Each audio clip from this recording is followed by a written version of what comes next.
Hi guys, Roxanne here from Tiny Home Living. Well, it is a chilly old day, the weather's changed, and we're so spoiled, we're already whining about it. But we're gonna do a few things today. I have been busy. I made some salsa verde, green salsa. I've got parsley drying in the wood stove. Yesterday I washed, this is 30 pounds of the beefsteak tomatoes. I have 30 pounds of the Romas in the kitchen washed. I'm going to do a double batch, 30 pounds of tomatoes to get 9 little pint jars of spaghetti sauce. So of course, there's no way I'm doing all this work just to get 9 little pint jars of spaghetti sauce. So of course I'm doing a double batch. Chris is going to use the food mill. My arms and shoulders are so sore still from doing all the tomato peeling and everything for the salsa.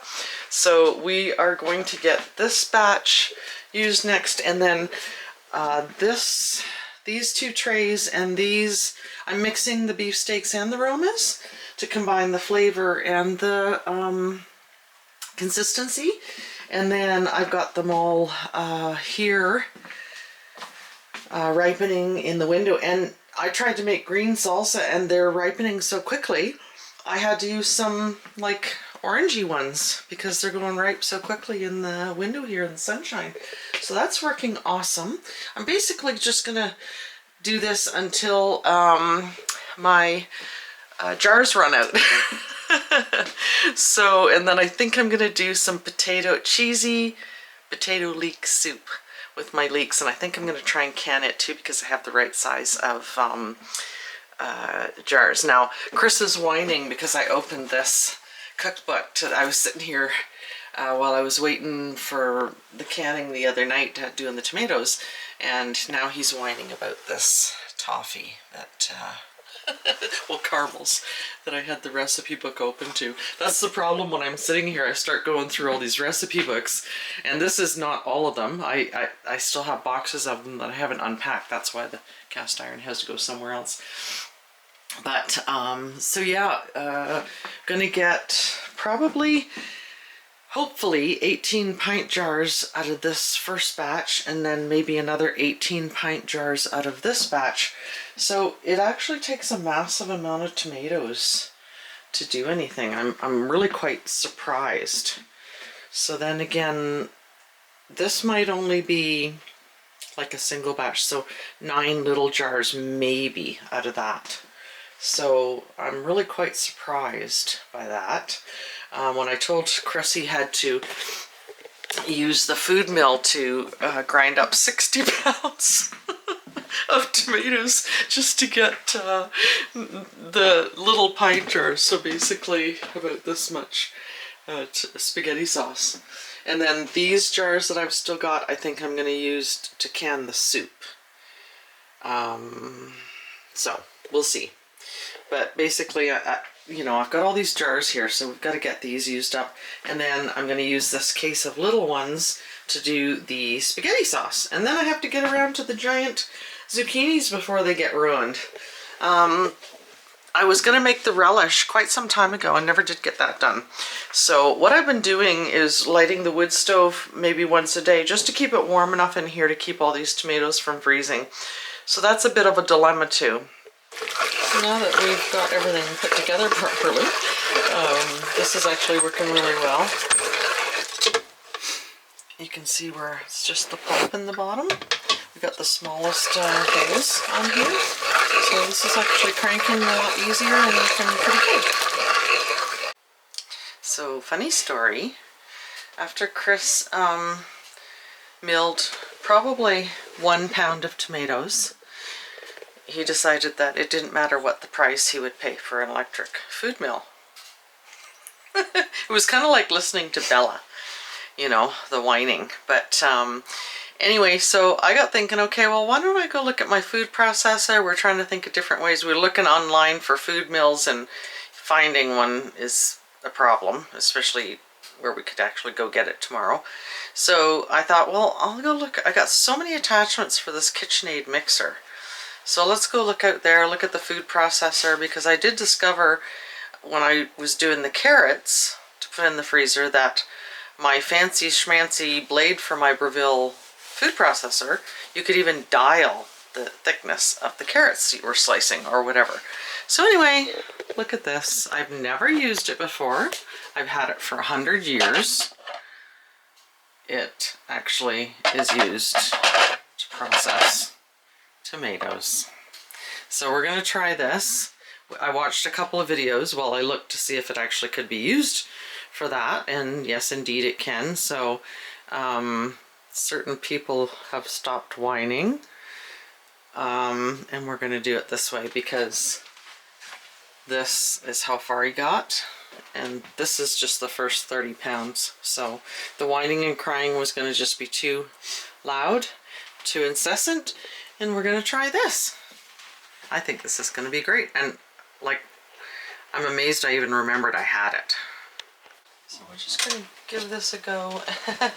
We're going to plug it in to start.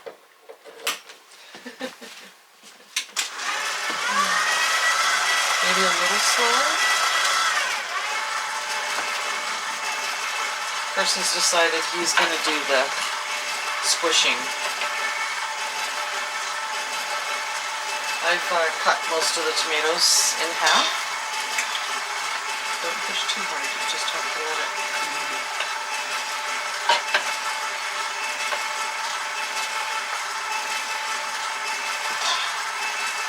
Get some action. What did you do? Oh no, okay. We have the poopy stuff coming out into the wrong bowl. That was the problem we were having, was setting up the bowls the way we wanted them. So the waste is going in that bowl and the good stuff's going in this bowl.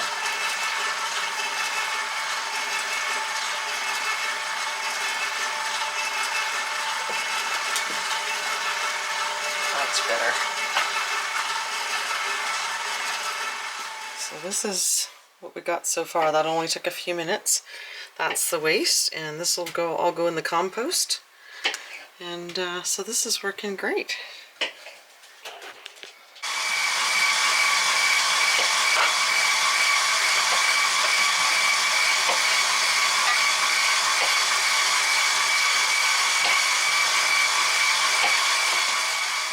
So this bowl was absolutely overflowing. Oh my goodness, it's splattering everywhere. Can you dump it faster? Oh dear, oh dear. Like that? Oh dear. Well, I need to wash all the cabinets down anyway. That's on the list of to-dos. Wow, that's about 20 out of 30 pounds. We're not going to be able to fit 60 pounds in there. No. Now what are we going to do? We're going to do 30 at a time. So change of plans, as usual. This is the pot I was going to cook the spaghetti sauce in.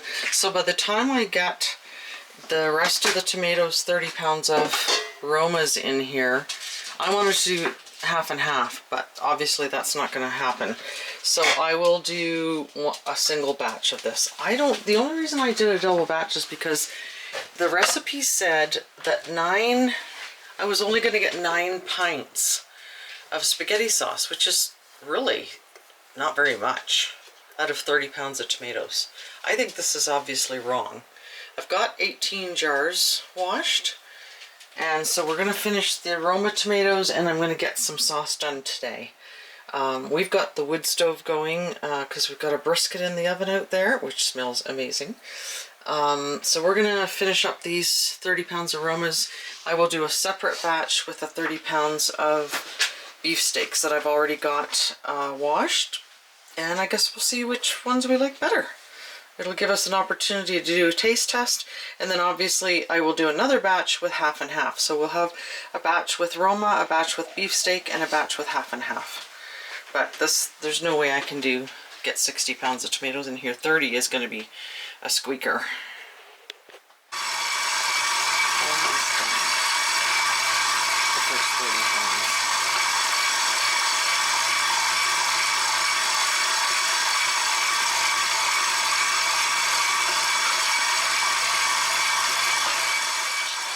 Just gonna check this brisket.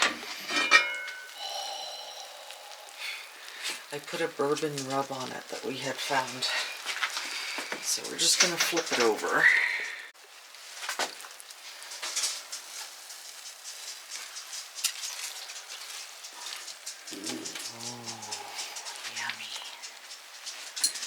Cooking this kind of thing with cast iron is so awesome because it traps all the juices and the flavor in.